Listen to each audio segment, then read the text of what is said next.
Hello, and welcome to another episode of Old Faces. I'm your host, Mr. Mocha, and on today's podcast, we're going to be talking about rejection. We're going to be joined by Mr. Minx, Dimitri VC. We're going to be joined by Socrates. We're going to be joined by Mike C. from Keys and Anklets, and our guest speaker is going to be Sir Walter Doyle. We just call him Doyle. We are really looking forward to hanging out with you guys today. This is a subject that we've had different challenges with. We've talked about it, but we've never really got any great answers or great responses to it. And I have to say, I think we got the very best response from my boy Doyle. So everybody's going to join us here in a moment. So stay tuned. But before we get started, just remember, if you enjoy listening to Old Faces, please go and like and subscribe. That is OFACEZ, wherever you get your podcast. Also, we ask that you follow, like, and retweet us on Twitter. And here we go.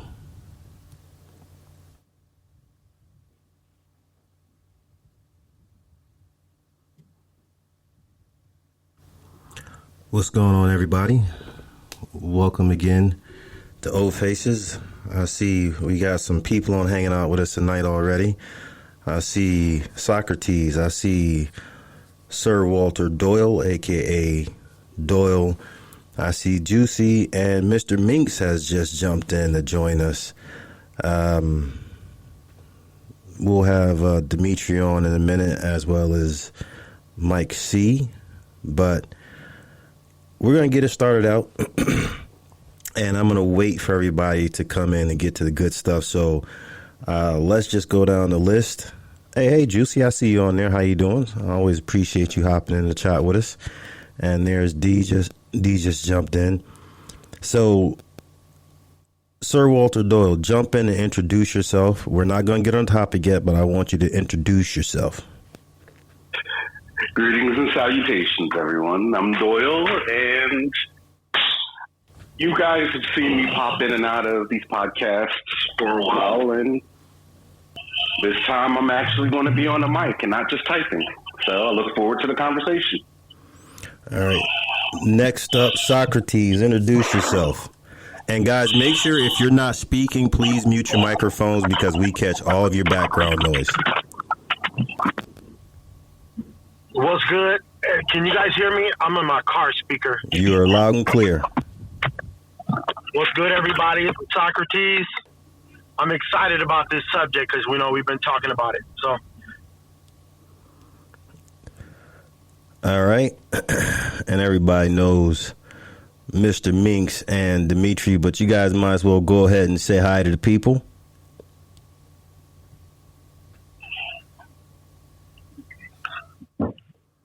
Oh, there we go. My mic working now? It's working. Okay. Hey, everybody. Chris Minx.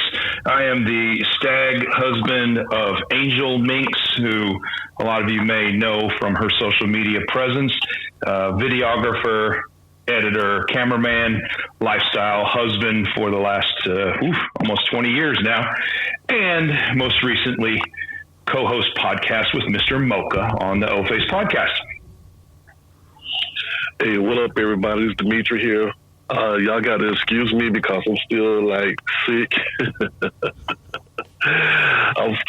Bear with me. I'm fighting it, but we'll get it together. Shout out to Socrates for getting this going for us, too. Thank you. All right. So now that we're on here, Doyle, I need you to jump in and lay down how this conversation began. Because he says something... He broke this down to me in a way that was very new for me because I've complained before.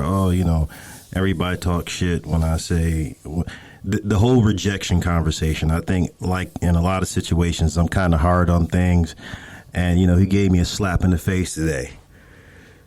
Doyle, you're up. All right. So to pick up where we left off, I think we need to take a step back. A little while ago, I was at the house, and me and Mr. Mocha were talking. We were talking about our childhood, our upbringing, and stuff like that. And the conversation shifted towards self-confidence and where that came from, how integral his father was to his life and my lack thereof and all of that stuff. And one of the things I walked away from that conversation thinking is at his most primal, at his lowest self, most vulnerable, he loves him. He was instilled with a very deep, strong love of himself and confidence in who he is. And I envied that because I haven't always had that. So to fast forward to the conversation today, we got into a conversation. He was talking about rejection and why people don't take it a certain way. And I said, well, think about it. If in your heart of hearts, you love yourself, when you put yourself out there and you talk to somebody and they reject you, your thought process is, well, they don't know what they're missing. I know I love me. They just didn't see what was in front of them. That's easy for you to walk away. But if at your basic, at your most primal, you do not love yourself, you hate yourself, your demons are constantly in your ear saying you're worthless, you're garbage, you have no reason, nobody should ever love you. If you build up your confidence to try to talk to somebody and they reject you, they just confirmed everything your demons have been telling you all along. So it's a little bit harder for that person to then bounce back from rejection because that person has already been rejected a billion times by themselves on a day-to-day basis. So it's not as easy for that person to go, oh, she's missing out on a good thing, or, oh, he doesn't see what's in front of him. He doesn't see this prize. Because that person is thinking, yep, see, that's just another example that I'm garbage. I always was garbage. I was never worthy of love. And it just starts that spiral. And so I don't think that that's that part of it is a gendered thing. I think that's male, female, regardless. If you don't have that strong self-love and that strong, I know the word, but it's escaping me right now, to fall back on, it's easy to fall into this downward spiral of self-loathing, self-hatred, and whoever you're talking to picks up on it. And if they then reject you, you just go further down the rabbit hole. Now, I think what is gendered is males, when they're rejected, may strike out more violently or may have more anger and all of that, where females may respond the way that they respond. I think the response is more gendered, but that initial feeling of rejection and that confirmation, if you don't have a strong self-love, I think that's regardless. And so that kind of set Mr. Mocha off, and he started falling in love with the concept. So. Yeah. It was, before I even jump in, to go along with what you said, because there's so much takeaway. There was so much takeaway when you broke that down to me. And there was another side of it. Socrates and I had a conversation where he was breaking down how people have challenges when they haven't found the place that they want to be. Socrates, you're on here, man. You talk. Why am I talking? You talk. Yeah. First off, I want to say Doyle, fire, brother. Mr. Mocha explained it right, man. The way you explained it was eloquent. Fire. I want to add a few things, and then if you don't mind, I'll go talk about what you were talking about. Sometimes your demons aren't telling you, oh, you're a piece of shit, you're not worthy, you're not. I identify with your story, Doyle, was my demons were saying, I'm all right. It was never saying, you're terrible, you're this. My demons were like, I'm all right. So whenever I look to approach a woman, especially in the lifestyle, and I felt like she was, out of my league. That's one of the first conversations me and Mr. Mocha had, is being out of your league. That's when my demons kicked in. Like, bro, who you think you are? Like, you need to stay in your own lane. So I just wanted to add that. And then the second thing on what you were saying as far as the difference between men being rejected and women being rejected, those are all fire points. I just wanted to add, too, men get rejected way more than women. So it's one of those things where you have to face those demons more often. But women also have a hard time with it because they're not as used to it, right? They do get rejected, but not as often. So yeah, they don't have the equipment for it. Exactly. I've seen that. I've seen some women flip out because they didn't know what to do with it. But yeah, as far as like what you were saying, Mr. Mocha, it's like I come from it from a point of like, if you don't have the skills to do all of it, to get from zero to play, or zero if you're in a vanilla relationship, or zero to being in a relationship with her, or zero and just trying to hit it, I was like, I felt inadequate. You feel inadequate. You're like, what can I do in these scenarios where I might not measure up, or I might not be as tall enough? Like, I remember a situation where Mike C was approached by this really tall woman, hot wife, and I love tall women. And I'm 6 foot, but I ain't Mike C. So she approached him, and she was like, ooh, she gave him a hug. She's like, ooh, I just love tall men, and just walked away and shivered and everything. I told myself, I ain't got it. So I left it alone. And it wasn't until the end of the weekend that they approached me. And they were like, hey, we just really, want to get to know you, this and that. And I was like, oh, I thought I wasn't qualified because I'm not 6'7", And that's what my demons do. That's what I look at all the time. And is that something that how can I ask it?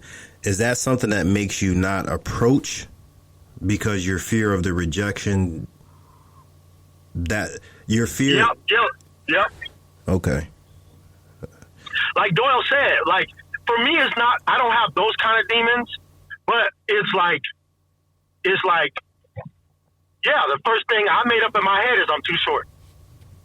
First thing I made in my head is whatever my lack of skill or lack thereof, that's the first thing that goes to my head. It's like, oh, okay, I'm not, they into these dark-skinned brothers now. I'm from the El DeBarge. I'm from the El DeBarge time. I used to live down the street from El DeBarge. Light-skinned brothers was winning for a long time.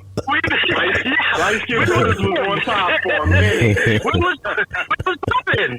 I'm not light-skinned, but I'm not like dark, right? So it's like, oh man, she like them dark brothers, It's anything I'm not, that's where my demons get me. And it tells me, no, you can't go there. And you know what it does? It lies to you, because it's all what we're learning. It's all about being your true self. It's all about having confidence. It's all about owning who you are, right? I mean, we got brothers in here. I don't know who it is, but I know we got a brother in there. You might see him in, I think he's got, Make Cuckolds Great Again, and he might have a spandex on and I don't know, a clown nose or something. Right. But he in there like the most confident brother there is, right? But our demons lie to us, saying, man, you too short for that, man. You ain't dark skinned enough. Or like, man, you a mutt, man. You ain't black. You black, Puerto Rican, and this and that. You don't know to speak Spanish or English. Your demons just go off on you, whatever it is. If you think you're ugly, or if you just think you need to stay in your own lane. That's what my demons keep telling me, brother. Stay in your own lane. Socrates, can I ask, where do you think those demons originated from? Were they from back as far as your childhood, where your friends in the neighborhood, said these things to you or commented about them, or are these just words that you've kind of formulated and created into your own demons as you've grown up? Well, welcome to Alice in Wonderland. You just opened a can of worms. I'm going to take you down the hole right here, brother. So yeah. I know exactly where it comes from because of this seminar I've gone to called Landmark Education, and they hit on this. So I'll tell you exact story. My dad was a drug dealer, and between him and my his best friend, they ran all of the drugs from the Valley of LA to Fresno. This is known. They're both dead. This is all known. And I'll tell you that for a reason. So I was in the hood one time. I was in this place called the Pierce Apartments in Pacoima. And that was in the hood. And I was maybe like 12 or 13. And I was new to the hood. I was new. I'm the new kind of light-skinned brother who speak that Mexican on the block. That's what they said. And so I had a bunch of women surrounding me. And these girls, I would say probably age of 19 to 10. We're like, ooh, he cute. Ooh, he's this, he's that. Ooh, wee. And I was feeling myself. I was like, ooh, I'm about to get some tonight. I'm only 12, but I'm about to get some pussy. I'm about to be on. I kid you not, about 10 minutes later, one of my dad's soldiers came through the neighborhood. Now, my dad was a drug dealer, but he never allowed me to do anything. I couldn't steal drugs. I got $5 a month for my allowance. So this dude came in on a Monte, and back then, and you in the hood, you get a hoopty with rims. So he had like a Monte Carlo with some Daytons. And he had the Pioneers, and he had the juice surrounding it. And I'm telling you, them women sprinted away from me to him. And at that moment, I told myself in my head, you cute, but you ain't good enough. And that was it. That was the day. Wow. Boom, right there. And I did, and it was because of Doyle's conversation with Mr. Mocha that I remembered that. And my whole life, I'll be like, stay in your lane, brother. You cute, but you ain't good enough. Right. My whole life. And I just realized it today. Thank you, Mr. Doyle. Mr. Doyle, do you have a similar upbringing where the self-loathing or the demons grew their roots and then it developed over time? Oh, yeah. Mine goes back way further than that. And before I go into a little bit of mine, I want to start with, I am a firm believer in the thought process of when you've been out of a situation longer than you were in that situation, you can't use that as an excuse any longer. But mine started literally with my mother and my father. I was one of those classic, my mom was a teenage mother, my biological and left once he found out that she was pregnant. But that was her first love. So my mother never loved, I won't say she never loved me, but my mother never liked me because she blamed me for her losing her first love boyfriend. She got with my stepdad when I was still in diapers, and this dude just, my mom was 18, he was 19. So this dude is like, yo, you keeping me from my chick. I gotta help deal with you. I'm a living, breathing example that he wasn't her first. And so my whole life, my mother was telling me I was ugly, that I was a garbage, that she should have never had me. I was a load she should have swallowed. Yes, that was a direct quote. And He's following up with, when he wasn't verbally abusive, he was physically abusive. So my demons were I never had a chance. Those were my demons. Right. Other people are hugged and kissed and told how worthy they are by their parents. My first lullabies were, I'm not. That everybody's life would have been better if I had never been born. Now I'm in my 40s. My mom left him when I was 16. I've been out of that situation way longer than I was in it. So I'm not using it as an excuse. Just no, but it's that's the hand you were dealt, but they are critical foundational pieces to how you have developed to where you are today, right? Because that journey has been extensive, obviously, and it's taken a lot of self-work on your own part to recognize those foundational pieces where they started and then deal with them so that you can live now, as you say, more beyond it than you were in it. I think that's incredible. Yeah. And so a lot of times when I'm involved in conversations, A corrupt person doesn't understand the concept of somebody not being corrupt. Meaning, a person who has always had that self-love, they don't understand the concept of anybody not having it. You know, a person who has never thought of hurting themselves or taking their own lives, they can't put themselves in the mind of somebody who has had those thoughts. And it's not a criticism, it's just a fact. If you can, then you're just a special type of person. And so, and the funny thing is, even though those demons have been in my ear since day one, I have dated some amazing people. I have dated a couple of models and things like that. So I have dated things that would tell a regular person, like, dude, obviously your brain is wrong because look at who you're with. But my brain would just think through it like, no, they're not really here for me. They're here for, and then you insert. Same here. Yeah, you know, you insert whatever. Oh, they're just here because you got money. Oh, they're just here because you got a car. Oh, they're just here to make their ex jealous. Like, okay, bro, y'all been together for 3 years. like, let it go. She's here for you. No. She's not here for me. And it took a lot of work to get beyond that. How did you get through that work, or who helped you with that work, if you don't mind me asking? Friends, loved ones, coworkers, just a lot of different people at a lot of different places at a lot of different times. But sometimes it wasn't even, you know, a big, huge, let's grab 50 people and put him in a room and hold him down until he, sometimes it's the little things. Sometimes it's, you know, it's the, all right, there was this one chick that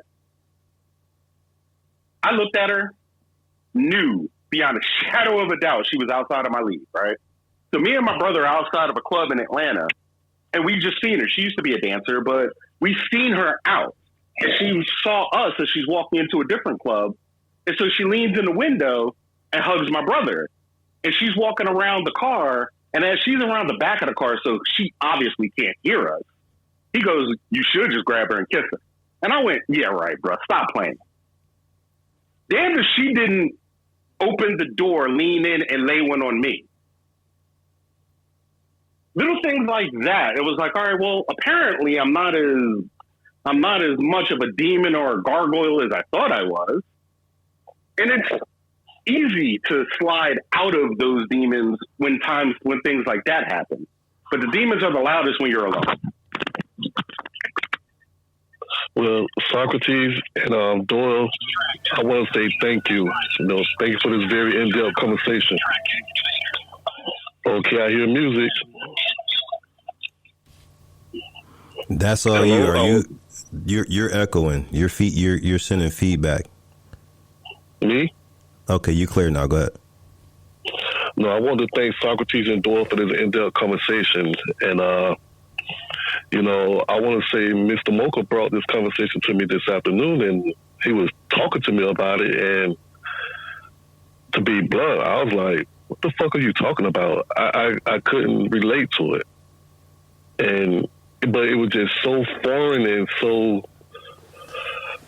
different to me. I was like, okay, let's be critical.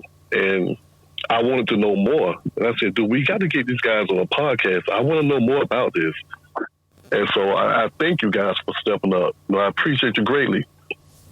And also thank Chris because he stole my questions. But as you said before, you had friends that help you guys, rebuild that confidence once to get you past the trauma. What other tools that you're trying to use to stay out of the rabbit hole when you start seeing those red flags? This could either go for either Doyle or Socrates. Well, Demetri, I just want to say thank you for the acknowledgement. And I wanted to add one other thing. It's like the way Mr. Mocha grew up, the way his father taught him and raised him, I used to tell my son, I'm jealous of you because I didn't have the dad that I am. So it's like, both of my parents, my dad, my biological father came from Vietnam. That fucked him up. And then my stepdad was just, drug dealer trying to make it. He was a good guy besides dealing drugs. And so I was always insecure because they were both in and out of my life because of jail. So I never had a dad to sit there and constantly raise me that way. And then these incidents come along and it allows your demons to take precedent and be like, well, your demons say, stay in your lane, brother, stay in your lane.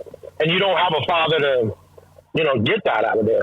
But what I had to do is I read a lot of books, man. I probably read, I'm not joking, on the subject of women and approaching women alone, 150 books on the subject. And so I'm a nerd, so I read my way out of everything, or seminars or whatever. But honestly, the biggest catalyst was my fiance and Mr. Mocha.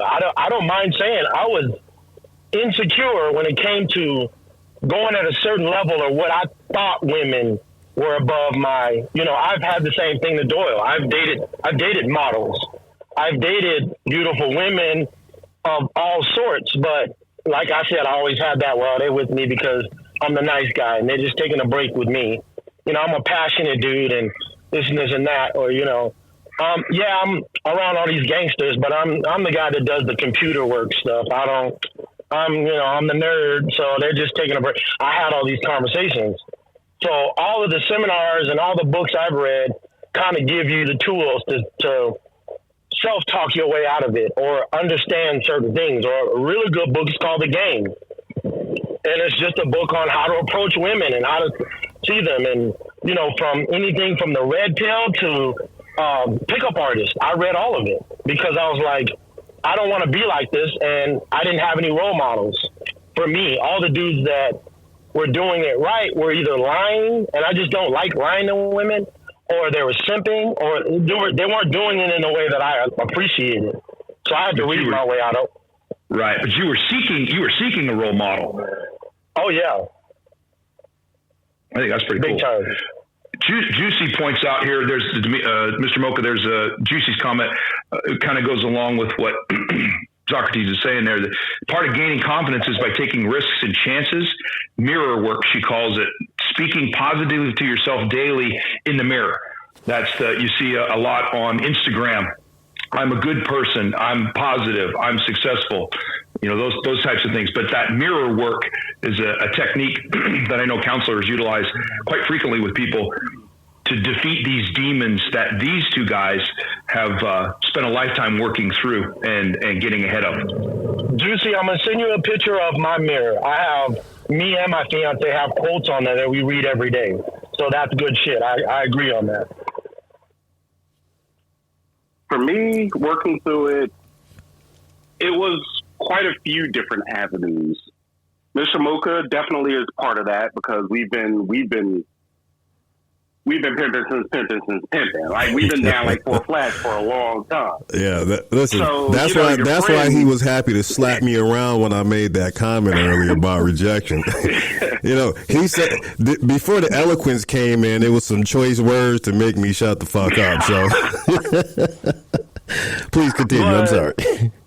But it's friends, and I also try to do a quid pro quo, a this for that. Something negative starts to creep into my brain, I try to remember something positive that would shut that negative up. Like, oh, nobody wants you. Wait a minute. You have an ex that still calls you once a week, even though she's engaged, to try to get you back. Oh, you're ugly. Wait. You used to date blah, blah, blah, blah, blah. Oh, nobody cares.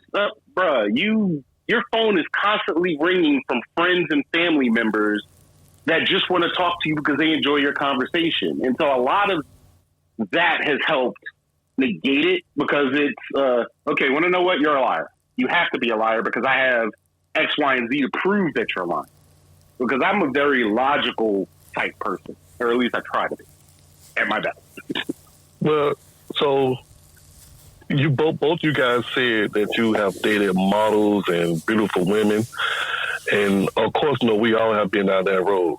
And also, this is not really like a knock on anybody, but I found some of the most prettiest and beautiful women to be ugly once they open their mouth to say some dumb shit.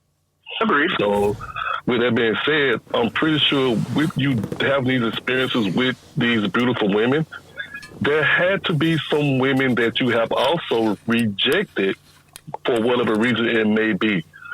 So did you go into that reflection of, well, I'm going to reject her, but I'm going to put it to a point where it's not demeaning her or making her feel bad? Or did you just give the energy of, well, fuck it, I'm dating beautiful women now, so it is what it is? Like, are you still humble of your success and the stronger person that you are now? Because again, there's a thin line to it. You could be humble, or you could come out to be a monster. So where do you stand there? Personally, I hate hypocrites, and humility is at the top of my priority list. Because to me, nothing is uglier than somebody who went through some type of struggle and then immediately forgot everybody that was down at the bottom with them when they got up top, or similar people. So one of my magic powers has always been the ability to put myself in somebody else's shoes. So if you were to ask some of the people that I rejected, they may not say, he was the most eloquent, kind person, but I can guarantee you not a single one of them can say that I was crass, rude, or dismissive. I would at least make the attempt to make the rejection as soft as possible. But that doesn't always go the way that you want it to go. Because, hell, I'm a straight person. I've had to reject gay men.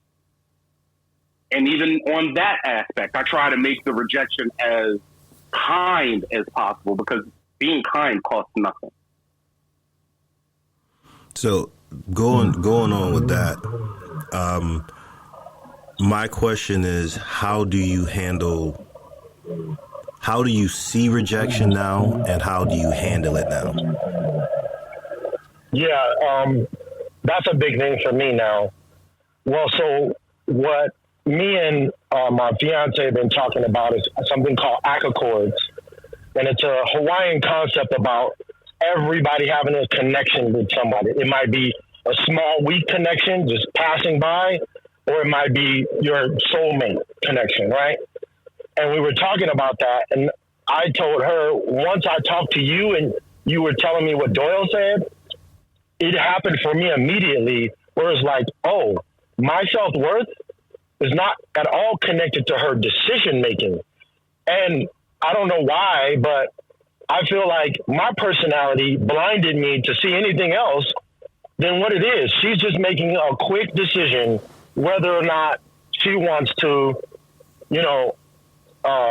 do anything with you or approach you or give you any signals or accept your advances. So now I just look at it like we've always been talking recently, like, just be yourself. Nobody can be you better than you can. And so now I'm just like, okay, I'm going to approach, and if she says no or is not interested in me, it used to be up, like Doyle said, confirms I should stay in my lane. What was I doing talking to her? She's got all these dudes hollering at her. She's got the best top-notch guys in here after her or with her. You stay in your lane. That's what he used to say now. Now it just says, oh, she made a decision, and maybe it's probably the best decision. Maybe it wasn't. Who knows? Who cares? I know what I bring to the table, and I'm not for everybody, but for those I am, I'll try to give it 100%. I'm going to lay it down. You're going to get all I got. And I'm an experienced person. I'm not going to, there's every kind of fucking is great, and every kind of interaction is great, but I'm going to give you an experience. That's what I like. If you want, third leg pound town dude, I'm not the guy, So now I'm just like, the way I look at it now is I'm just here to connect with those who value what I value. You value an experience, I'm your man. You value black men, I'm your man. With a little bit of cinnamon, Puerto Rican spice, I'm your guy. If you don't value that, then it's cool. It's not connected to my self-worth anymore, thanks to Doyle. Have you ever thought about the rejection you get, it may be rejection for that moment, like the clarity of let's say if she says not right now, and she really means not right now, so she rejects you, but maybe she want to go get a break, or maybe see you tomorrow, and she do bring that approach back to you to continue where you left off from the rejection. Have you ever had that experience, or you just, once you got rejected, you just disappeared? Yeah, honestly, I have had that experience. And that experience also shapes how I currently deal with rejection, because a lot of people have full-on conversations between them and groups of people in their head. And they, in their mind, okay, she's going to say this, and then I'm going to say that, and then she's going to say this. But the issue is you never truly know what a person is going through.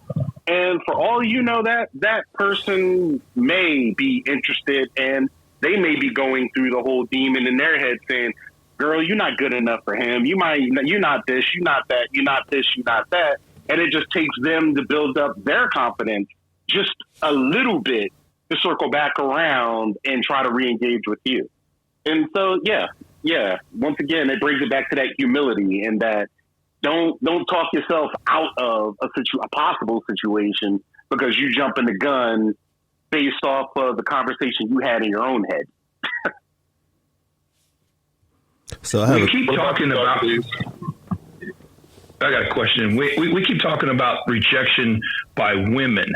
I'm wondering if you guys feel a similar level of rejection by males, and I'm not talking in a sexual way, but say you show up, I forget, I think Socrates, you were saying growing up with the drug dealers, right? I think the OGs, the soldiers would show up and they had all the respect, right? And you go out and try to hang with those guys and they would dismiss you, usually probably with some sort of derogatory, like, get out of here, shorty, or something.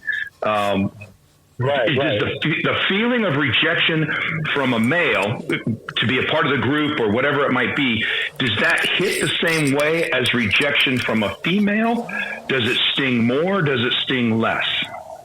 I feel like for me, it stings less because I don't know. Maybe it's because when a woman says, I approve, right? When they accept your advances, that I feel like that says a lot more about you as a whole, as a person. And then when the OGs would, or any dude would, I don't know, maybe because I didn't have the trauma that I did with the woman in that situation, I'm just like, oh, okay, well, maybe we're not the good time. That was my first lesson in getting out the hood, because I was like, man, I've had it all. I was like, I'm coming. I lived in New York with my grandmother. She's Puerto Rican. She spoke Spanish. Now, I was so young, I didn't even know what that was. And I moved back to LA. I'm just, I'm going to say this word. I don't know how we feel about this word. This is what they say. You just a nigga that speak that Mexican. And it was like, I was like, what is that? I don't even know what you're talking about. So I got beat up. Okay, cool. I got beat up several times because the black gang, especially Crips, nothing against Crips, but I was in a blood neighborhood. They would beat me up because they think I'm translating for the essays, and the essays would beat me up because I'm black. You ain't supposed to be, and they think I'm translating for them.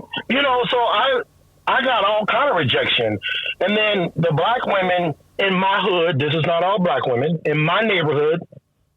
They was like, well, you ain't got no wad, you ain't rolling on no Daytons, you ain't driving this kind of car, you ain't dressing, and I couldn't because my dad wouldn't let me. So then it was like they're rejecting me. My only fail-safe is I spoke Spanish, so I was like, oh yeah, mommy, I can holler at the Mexican girls, So that was about it. You made me not want to go to LA. Yeah, that get hard. And all these women are lining up for their future, right? They're looking for who's going to be their best provider and best protector. They're not looking at any quality about looks or anything else. They're just like, who's going to give them the best life? Exactly. And I don't know if you're talking about the difference between the cultures, but that's what it really is. In the Hispanic culture, you're looking for a husband. And it's not that black men are not, black women are not looking for husbands either. I'm just saying it's embedded in them. It's part of the culture. It's part of our culture. And so they just like that they can, you know, they might like a black man, but yay, I get to have a black man to bring to abuela. And they can have a conversation. He understands our culture. And, you know, he doesn't feel, uncomfortable sitting down and having you serve café con leche and, you know, all of these little things. And I was like, okay, I'll just go over here. But a dude is like, all right, that's cool. I'll find another friend. You know, that's cool. I'll find another dude. It doesn't say anything about me if you don't like me, because I can fight. You know, I'm pretty smart. I'm all right. I got your back. I'm a loyal friend. It didn't really hit any of those insecurities. But that one incident, I repeated it to myself over and over that night. I literally said, "Oh, you ain't cute enough." I remember that night, and then every time a woman rejected me. What's that? You keep saying you're not cute enough. Have you ever thought about character? Well, I mean, I forced me to develop character, but my point is, like, it's just a lie. Like he said, I like what Doyle says, a demon. It's a lie in your ear, just telling you lies all the time. And so it's like, of course I developed character. And of course I started realizing that I really wanted women of character that's not worried about my money or my status or anything. But you still have that little demon, like you said, telling those lies. Like, nah, man, you still need to you need to get the muscles like Mr. Mocha do. And then you probably should start tanning, brother. You know, this says that stuff. Instead of, maybe she rejected me, like you said. Maybe it wasn't the time. Maybe she's into something else. But at I got my quality. At a certain point, you got to pick the struggle, because you can't be overweight, broke, and an asshole. You got to pick a struggle. You say you got to choose one. Right. You know what I mean? You got to pick one. So I can't. If I don't got nothing else, I got to have carrots. But to circle back around to the original question, for me, rejection was rejection, regardless of whether it was a romantic thing or whether it was inclusion into the group. But I will say this, being rejected by other men and, you know, being rejected out of their groups did cause me to become more of a jack of all trades. And because of that, I kind of notice people like that. And sometimes it's definitely not a chosen thing. Like, I was a city boy, you know, grew up in Philly.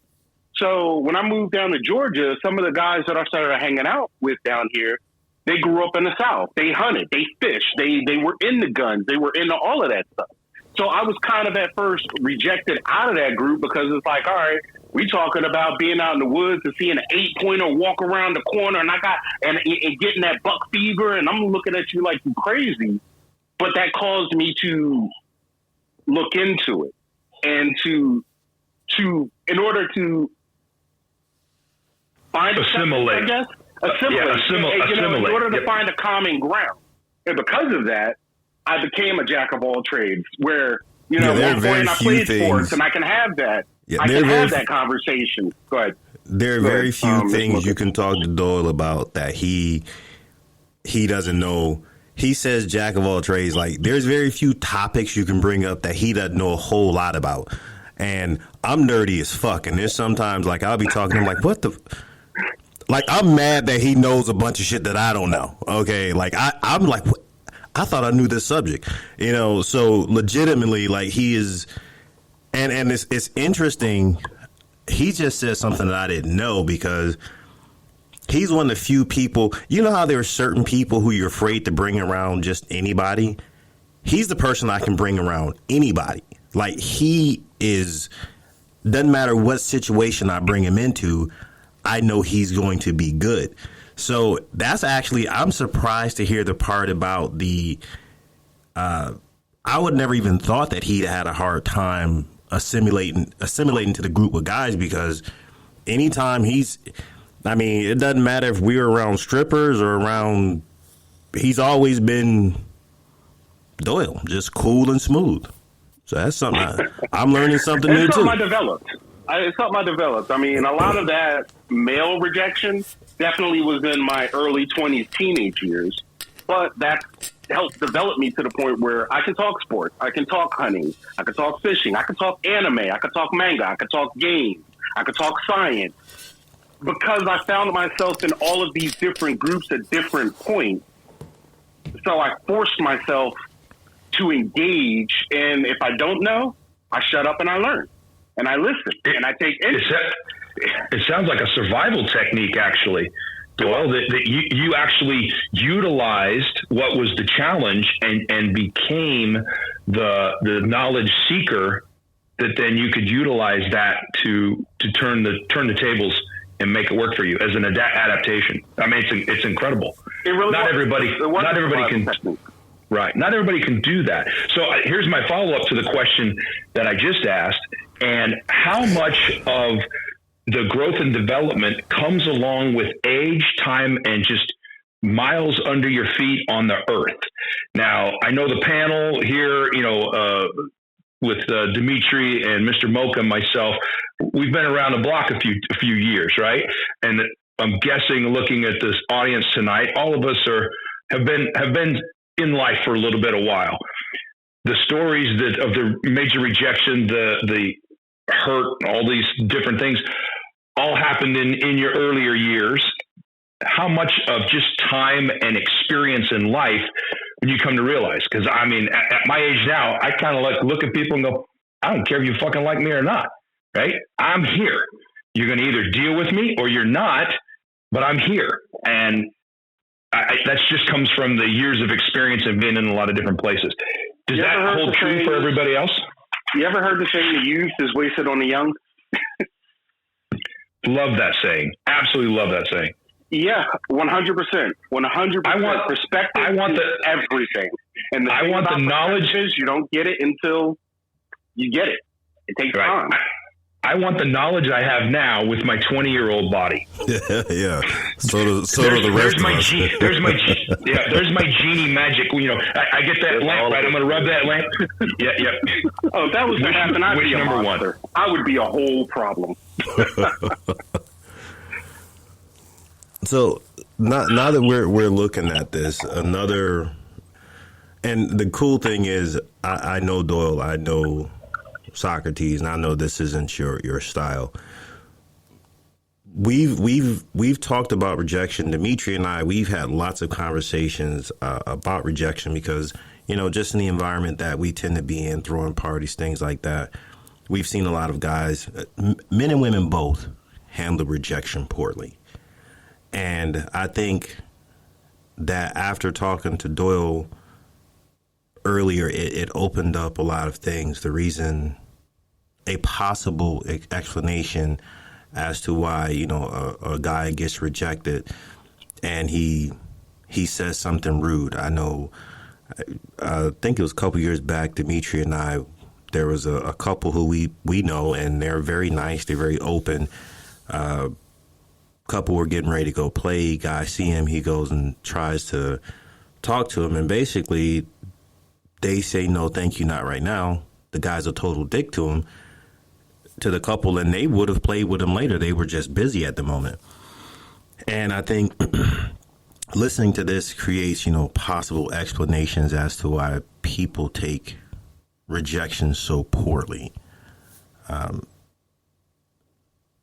I don't think this excuses any of that, but it does put in perspective the possible motive behind it. Because, hurt people hurt other people. And if this is a person who was on my end of the spectrum, and it took a lot for them to build up their courage to approach somebody, this isn't routine, this isn't normal for them. And then they already felt the rejection coming, but they tried to put their best foot forward, and then they subsequently got rejected. I could see somebody striking out. And then I could also see some of those people feeling like a complete piece of garbage later on when they decompress and they're thinking about that all by themselves when they're alone. Like, why did I call her out her name? Why did I am not that person. I can't believe, because sometimes hurt people hurt people. Yeah, and it was really, when I was growing up, there was a place called the Fox Hills Mall in LA, and it was known, like, you can go down there and a dude would approach a woman, and back then the women were not nice on their rejection, and a lot of it is because they're dealing with gangsters, you know, and the dude would be like, hey, you know, let me holler at you, this and that. She'd be like, whatever. She'd say, no, you too short, whatever. They would just be rude, and then the second she said that, he would be like, fuck you then, bitch. I never want your ugly ass anyway. And just walk off and, you know, and get all gangsters and stuff. That was typical. Every time you went to the mall, you saw that. And I do think that's connected, because it's like, you know, when you're growing up in these environments, we didn't have the best fathers, or father wasn't there. The situation, all the time you're dealing with all kind of rejection everywhere you go. And so you start having connections between your self-esteem and the way that person's treating you. And then it burns more when you're connected with, oh, I'm not good enough in the first place. And now she's just confirming it. Well, I will say, you guys are, again, I would praise you. You're fucking amazing. You bring so much balance to life. Medium. It's like you are nature's referee. You know, it's crazy that I used to tell Xavier this. My life was so black and white that I never saw the gray, and that gray area was always the gray area of reasoning, and I never saw it because I never cared to try to get into it or listen to it or whatever. But I see clearly that it's guys like you that's put in this universe, or just within the circle for that reason, or that being, whatever the case may be. Yes, you had the trauma, but you do, with your trauma and your experiences, you kind of got to pat yourself on the back that you made it. You grew. Can't you now see that? Yeah, you guys are the success story. Well, I'm not gonna lie, it's hard for me, because it's hard. This is just yesterday, my man. This morning. No, I dealt with that. Man, you know how many hours Mr. Mocha put in trying to get me like, hey, man, you a good-looking brother. What's wrong with you? Hey, Mr. Mocha, come on in. You know, let him know. Like, it was 2 days ago. He was just like, hey, what are you talking about? You're a decent-looking dude. What do you mean? Yeah, that demon has been in my head from 12 years old to this morning. I'm not lying. It's my oldest friend. No, I get that. I understand the trauma behind it. It's like, and I do understand that you would be your own worst critic. But at some point, if you, like you praising Mr. Mocha right now, and he's shouting with the compliments and the confidence, why can't you not trust that? Yeah, I mean, I know what you're saying. I have worked hard, right? I didn't read 150 books on the subject for nothing, but you know, it was a struggle. And you're right, I did make it, because now I'm surrounded by people like yourselves. You know, I was telling Mr. Mocha, I can't wait to hang out with Dimitri, because he tells me about how sharp you are. He tells me about how sharp this entire team is. And I've been listening to all you guys now. So I've been listening to Prince. Yeah, Chris has said stuff. I called Mr. Mocha and said, man, what Chris said right there was fire. Mr. Minks has it.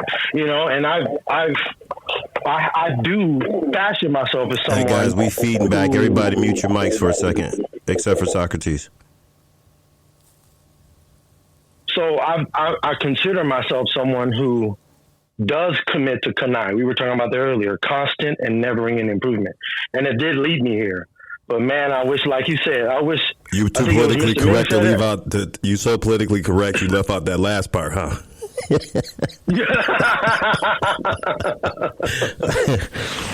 I'm not gonna put you on the spot. That's okay. I'll jump on that grenade in a minute. Go ahead. All right, I want to jump in on that and add my two cents, or one, and I'll owe you one. But part of it is sometimes you don't realize how far you've come while you're still in the journey. Like if you grew up poor, you start making $20,000-$30,000 a year, you still got the mentality of a poor person. You don't realize that you're not making 10 no more. You jump up to 50, to 70, to 90, you break six figures. Certain people are making $120,000 a year. They are in the 5%, but they don't realize that they have made it. They don't realize that is above the average. And so, like Mike Tyson, I'm just trying to feed my kid. Yeah, and so I say that to say, like, I appreciate the acknowledgement, but I don't look at myself as having made it out and being a success story. I look at myself as this is an everyday thing. I know how bad it can be if I let my mind wander. Don't let my mind wander. I got to keep moving forward. And there's a buddy of mine. He's instilled in my head, motion is life. The only fish that goes with the flow is a dead fish. Always move forward, one foot in front of the other. Well, why don't you try to stop saying but and just take but out of your vocabulary and out of your mindset and actually look at what all you have achieved. Like, I got to give both you guys, we have to exchange phone numbers because I don't want to use the word man fan, but this is a great conversation. I want to learn more because again, it's like you guys are teaching us. So you have the pedestal, you have the platform. So Dimitri, I'm supposed to be hollering at you anyway because me and Mr. Mocha were just talking this week. But I was supposed to reach out to you for Splash in Atlanta. Yeah, and then Mr. Mocha in trouble. I got you a good hook up there too. You can use my affiliate code. I'll get you into Splash. You don't need to be here. And Mr. Mocha in trouble if he didn't tell you already, Dimitri. I was like, that guy's sharp. I can't wait to hang out with him and talk to him. Hey, this is not about me. This is about you guys right now. Make it about you. They both throwing rocks at me. No, make it about him. Whoa. I didn't throw any rock at you. Not yet. Nah. You're right. No, I don't put family like that. No. You know I'm talking shit. I have to say this. This is something that I have to throw out there. This is a conversation that me and Doyle had some months back, and I can tell you why I value this conversation so much. Number one, we've talked about men and their emotions, and rejection is a very emotional subject, obviously for men and women both, but, I'm not a woman, so I can't speak from that place. And then also learning that there's different levels to this shit. There's different levels to rejection, and there's different levels to the way we feel. Doyle, it was probably, I think it might have been Doyle who really helped me understand. Because I remember saying, I've said this before, I never understood the concept of depression. I never understood the concept of anxiety. I'm embarrassed to say I used to think that was just an excuse that people made. And then once you have conversation with so many people and you start realizing, okay, it maybe really is a thing, but then you're talking to somebody who you've known for over a decade and they really go deep and break it down, you start understanding these things. And also, Doyle being a person I trust, in fact, Doyle was the one who called me an idiot the time that I gave my wife a very honest answer when I shouldn't have given her that answer at that moment.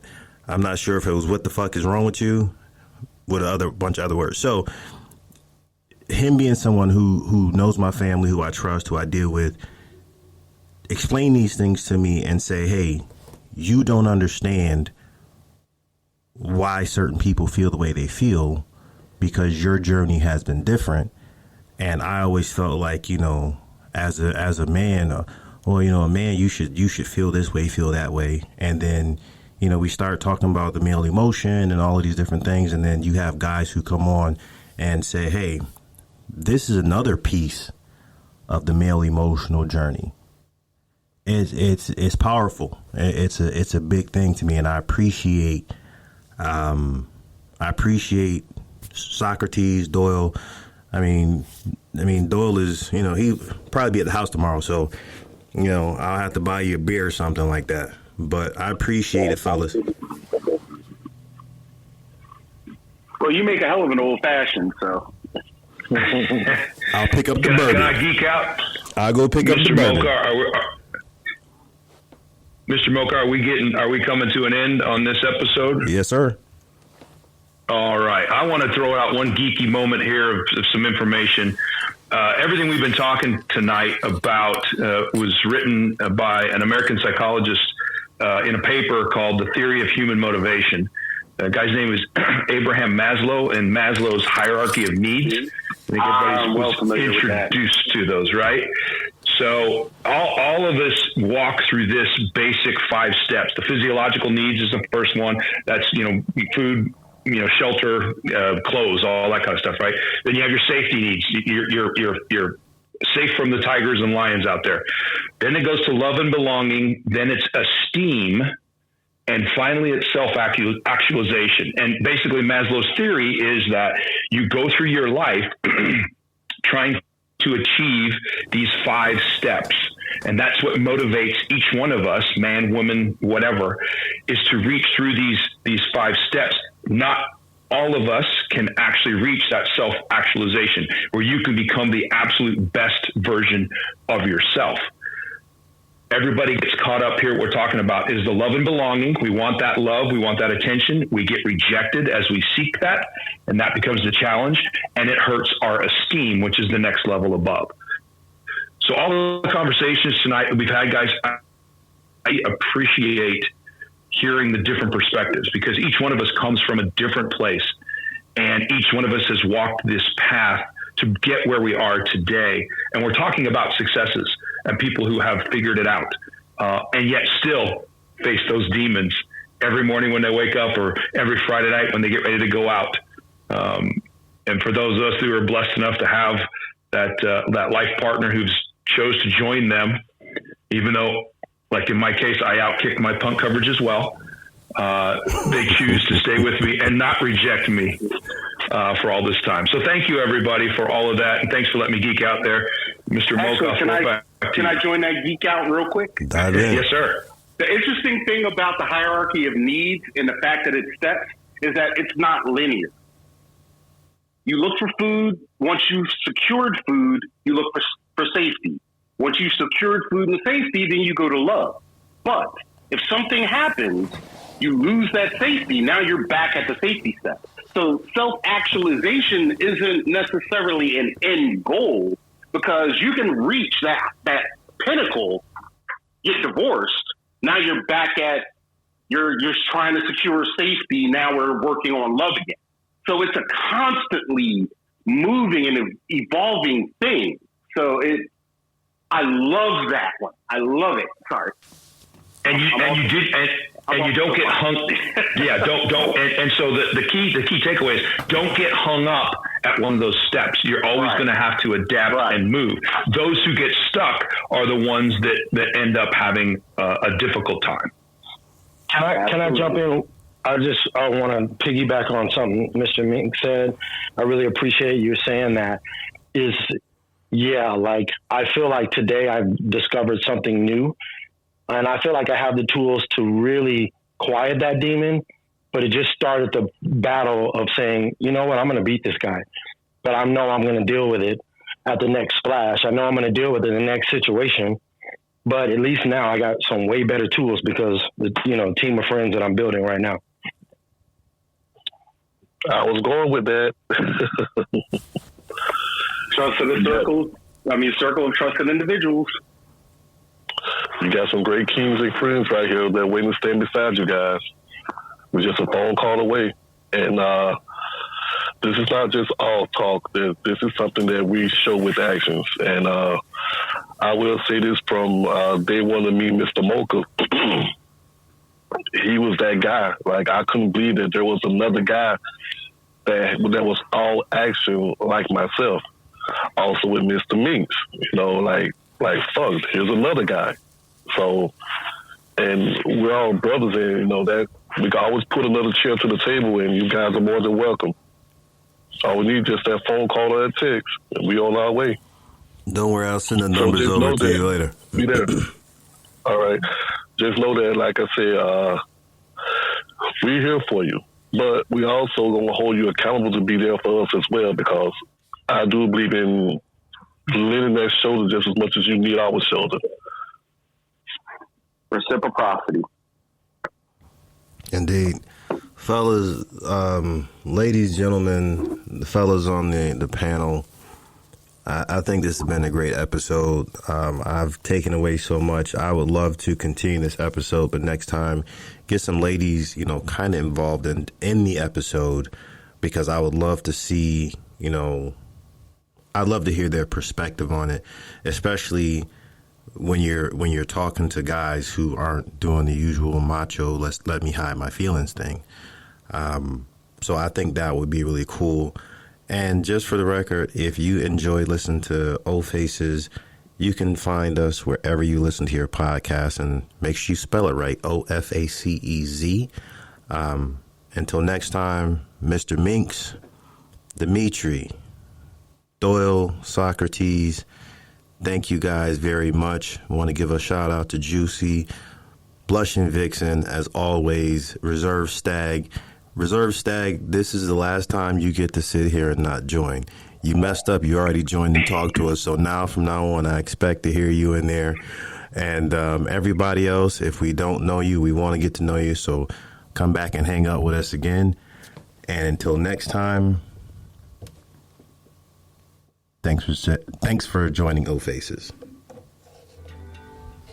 Peace.